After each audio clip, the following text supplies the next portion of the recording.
comment déplacer correctement et justifier du texte.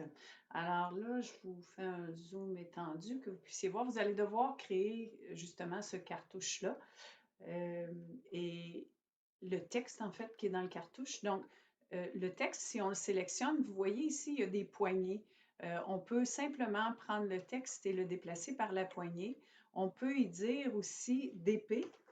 En fait, quand on le déplace, c'est mieux, si on veut déplacer un endroit précis, plutôt que d'utiliser la commande d'épée, oui, on peut utiliser la commande d'épée, mais là, je n'ai pas de point d'accrochage bien précis, sauf celui en bas ici.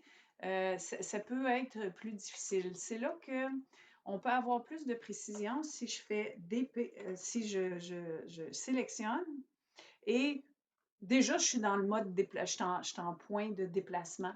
Alors, je peux dire depuis, exemple, le coin ici, le bout de la ligne, A commercial, je ne sais pas moi, 10 en X, virgule 0 en Y.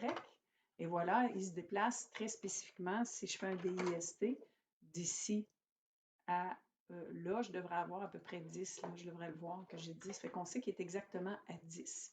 Maintenant, pour la justification, ça peut être utile. En fait, ça va l'être notamment au niveau du titre du dessin. Le titre du dessin, il faut qu'il soit justifié milieu-centre.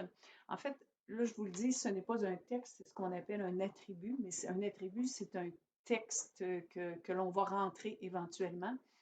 Mais l'idée, c'est que cet attribut-là, il va falloir qu'il soit justifié milieu-centre. Alors, puis on le voit qu'il est justifié milieu-centre à cause de la poignée qui est ici. Et la façon de le justifier milieu-centre, c'est tout simplement en changeant ici. Je vais vous le changer pour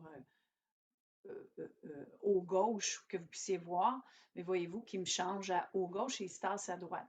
Pourquoi je le veux milieu-centre ici, c'est quand même assez essentiel de vous le dire, c'est que quand on va avoir plusieurs lignes, ben, c'est par rapport à ce centre ici que le texte va se déplacer. C'est-à-dire, il va se déplacer, je vais double-cliquer, vous allez le voir, il va se déplacer de haut, il n'y aura pas plus long que cette largeur de boîte-là, et il va se déplacer de haut en bas par rapport au centre. Donc, je ne me rapenserai pas avec du texte qui part d'ici puis qui continue à descendre vers le bas, puis un espace vide ici. Il va s'étendre également de part et d'autre du point, en hauteur, et d'en haut et en bas par rapport au centre qui est ici. En espérant que c'était clair.